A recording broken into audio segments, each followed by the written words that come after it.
Did you know that the Titanic was touted as the unsinkable ship? But what led to its tragic end? Let's take a step back in time to the early 20th century. The ambitious idea to build the Titanic sparked from a desire to outdo competition, to construct a ship so grand, so luxurious it would be unparalleled. This was not just a ship, it was a symbol of human ingenuity and ambition, a testament to the era of relentless progress. The task was monumental. The ship's construction took place in Belfast, Ireland, requiring a veritable army of skilled workers. Thousands of men toiled day and night, forging steel, riveting iron, crafting intricate interiors. The sheer scale of the Titanic was unprecedented, its design and engineering revolutionary. Picture this, a ship spanning nearly 900 feet long, as tall as an 11-story building and equipped with the finest amenities of the era. This was the Titanic. A marvel of early 20th century engineering, the Titanic was a spectacle of grandeur and luxury. It was designed to be the epitome of sophistication and elegance, a veritable floating palace. Titanic housed an array of extravagant facilities that were, quite frankly, unheard of at sea during that time. There were restaurants that could rival the finest establishments in Paris or London, serving sumptuous meals prepared by world-class chefs. For those who wished to maintain their fitness regime, a fully equipped gymnasium was on hand. Imagine exercising on the rowing machine or cycling on the stationary bike while gazing out at the vast expanse of the Atlantic Ocean. For relaxation, passengers could take a dip in the heated swimming pool, a novelty in the early 1900s, or unwind in opulent Turkish baths. The Titanic also boasted a library, a barbershop, and even a squash court. Yes, a squash court on a ship. The living quarters were no less impressive. The first-class cabins, designed to mimic the luxury of a grand hotel, were fitted with the finest furnishings. They were more like private apartments than ship cabins, offering every comfort imaginable. Yet, this grandeur was not enjoyed by all. As we move below decks, we find a stark contrast in living conditions. The third-class passengers, often immigrants hoping for a better life in America, had modest cabins and shared dining facilities. Despite these differences, the Titanic was still a symbol of hope and a promise of a prosperous journey. Indeed, the Titanic was a floating palace. But as we know, all that glitters is not gold. On April 10th, 1912, the Titanic set sail from Southampton, England, carrying over 2,200 passengers. Little did they know, it would be a journey they'd never forget. The Titanic's maiden voyage was an event marked with anticipation and joy. The passengers aboard were a mix of the world's wealthiest elite and hopeful immigrants dreaming of a new life in America. The ship was like a floating city, with every luxury imaginable. The excitement was palpable as the ship pulled away from the dock and into the open sea, leaving a trail of waves behind. The Titanic's route was to take it across the North Atlantic, from Southampton to New York City. It was to pass through the English Channel before heading westward, crossing the Atlantic in a journey that was expected to take around 7 days. The ship was running smoothly, the engines humming a constant, reassuring tune. The initial days of the journey were uneventful, but filled with enjoyment for the passengers. They reveled in the grandeur of the ship, enjoying its opulent amenities. The first-class passengers dined on gourmet cuisine, danced in the ballroom, and enjoyed the ship's heated swimming pool and Turkish bath.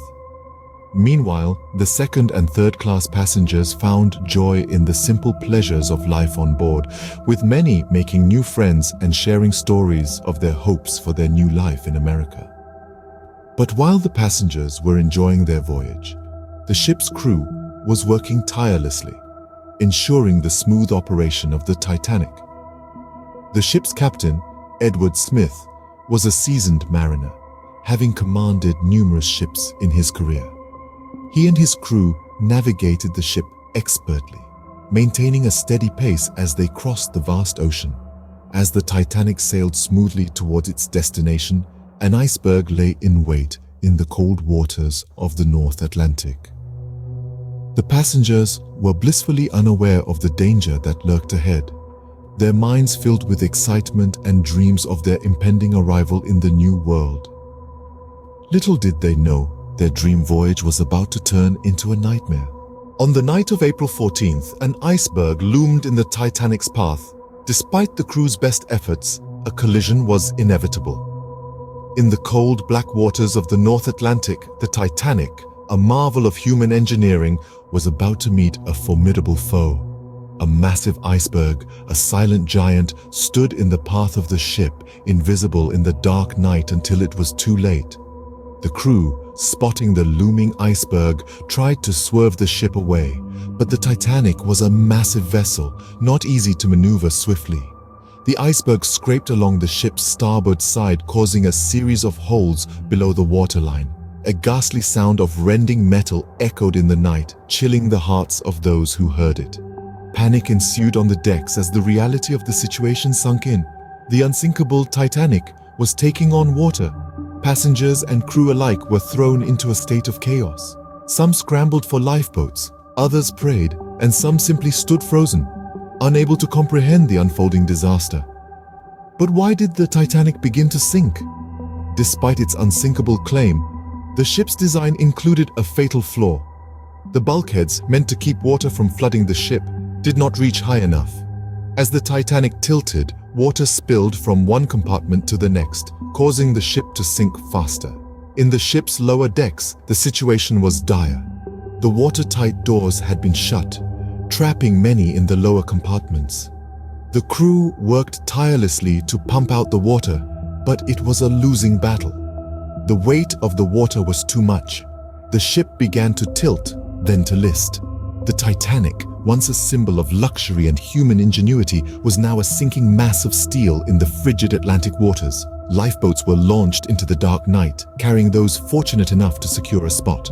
The cries and pleas of those left on the ship echoed hauntingly across the open sea.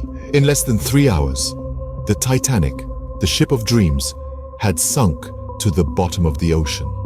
A chilling reminder of the power of nature and the fragility of human ambition. The sinking of the Titanic was one of the deadliest peacetime maritime disasters in history. But what happened to the survivors? In the wake of the Titanic's sinking, the world held its breath, awaiting news of the survivors. The Carpathia, a Cunard Line steamship, was the first to respond to the Titanic's distress signals.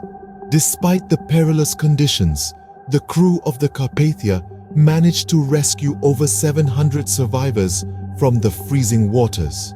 The survivors, numb with cold and shock, were taken to New York City. Their arrival sparked a media frenzy.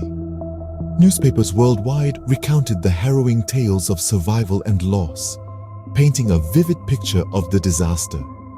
The sinking of the Titanic had touched a nerve, and the world reacted with a mixture of horror, sympathy, and fascination. However, the sinking of the Titanic wasn't just a human tragedy. It was also a wake-up call to the maritime industry. The disaster highlighted the dire need for better safety regulations. In response, the first International Convention for the Safety of Life at Sea was held in 1912. This convention led to the implementation of new safety measures, including adequate lifeboat requirements for all passengers, continuous radio watch, and improved ship design to ensure buoyancy even when compartments were flooded. The survivors of the Titanic disaster carried the trauma of that fateful night with them for the rest of their lives. Some went on to write memoirs, while others chose to live quietly, forever marked by the tragedy. Each survivor's story added another layer to the complex tapestry of the Titanic's history. The Titanic's tale is one of grandeur, tragedy, and lessons learned. But it leaves us with one question. Could the disaster have been averted? The sinking of the Titanic is a stark reminder of human frailty in the face of nature's might. It's a story that continues to captivate us over a century later as we ponder the what-ifs and might-have-beens and strive to learn from our past mistakes. Now that we've journeyed through the Titanic's history, it's time for you to weigh in. We've delved into the design of the unsinkable ship, admired its breathtaking grandeur, and relived the excitement of its maiden voyage, we felt the chill of the iceberg strike and grappled with the profound aftermath of that fateful night in April 1912. We've explored the bold ambitions that brought the Titanic to life and the tragic shortcomings that led to its demise. We've met the people who dreamed her, built her, sailed her, and ultimately mourned her. But now let's turn our gaze to the future, or rather, to an alternate past. A past where the Titanic story doesn't end at the bottom of the North Atlantic. Could the Titanic disaster have been prevented? What do you think could have been done differently? Share your thoughts in the comments below.